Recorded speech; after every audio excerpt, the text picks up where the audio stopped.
All the engines on the island of Sodor look forward to Harvest Festival time. But most of all, they look forward to the Fat Controller's Harvest Firework display. The Fat Controller came to see Thomas and James.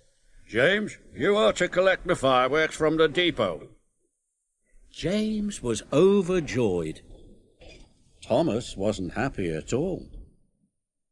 But I wanted to collect the fireworks, Thomas pouted. The Fat Controller chose me because I'm as red as a rocket and twice as grand.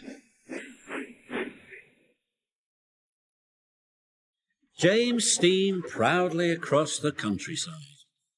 Brightest and best, brightest and best, he hummed happily to himself. He was having a wonderful day. Thomas was still upset when he arrived at the shunting yards. Bother, James, he grouched, and he biffed the trucks crossly around the yard.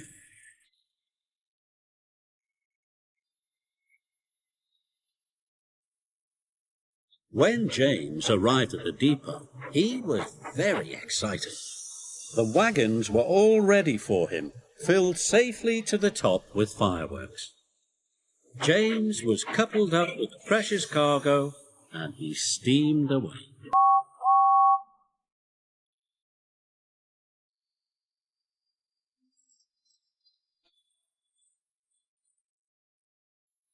Thomas shunted the last truck crossly into place.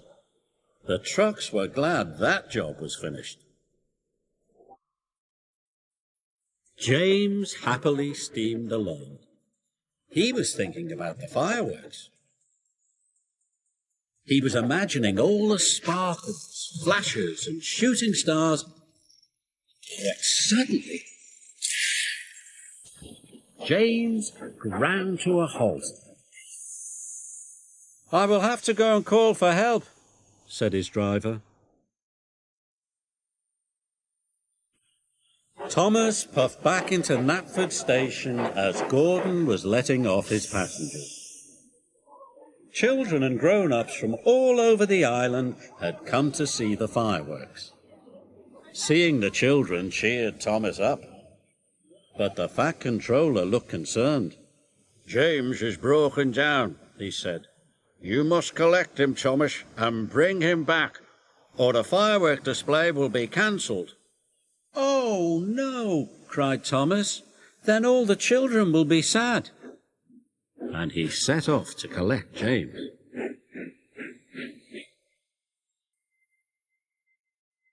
Thomas puffed across the countryside. Even with his light on, Thomas knew he had to be very careful.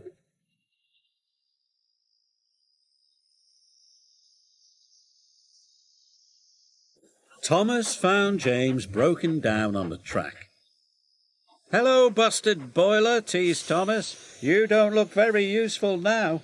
James was upset. But when Thomas got behind James, he couldn't see ahead. You will have to look out for me, said Thomas. But James was cross. You said I wasn't useful, he pouted. But if the fireworks don't get to Knapford Station, puffed Thomas, the display will be cancelled. James didn't want the children to be sad, so he agreed to look out for Thomas. And they set off together.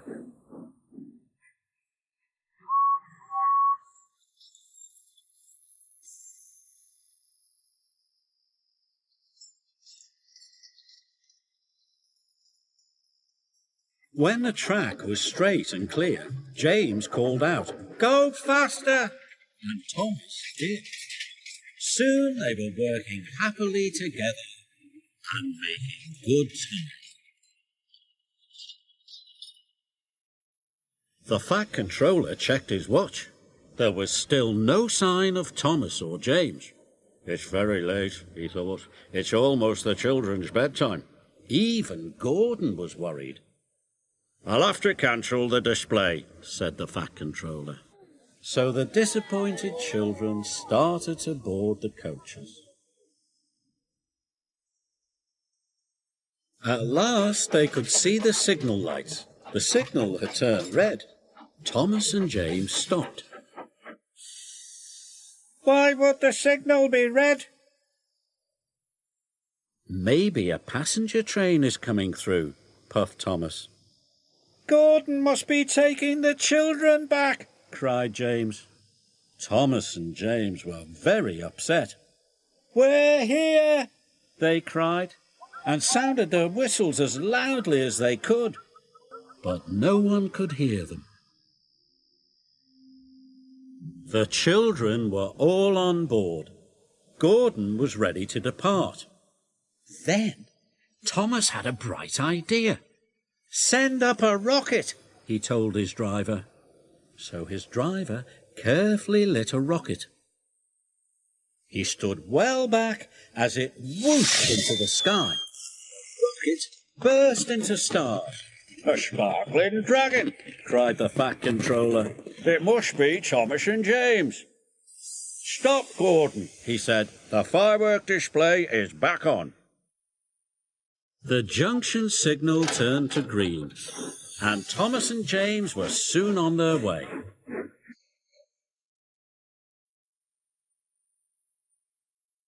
James and Thomas were soon at the station. The children cheered.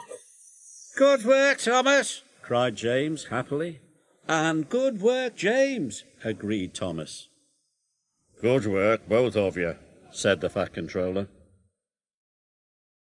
That night, Thomas and James watched the fireworks together.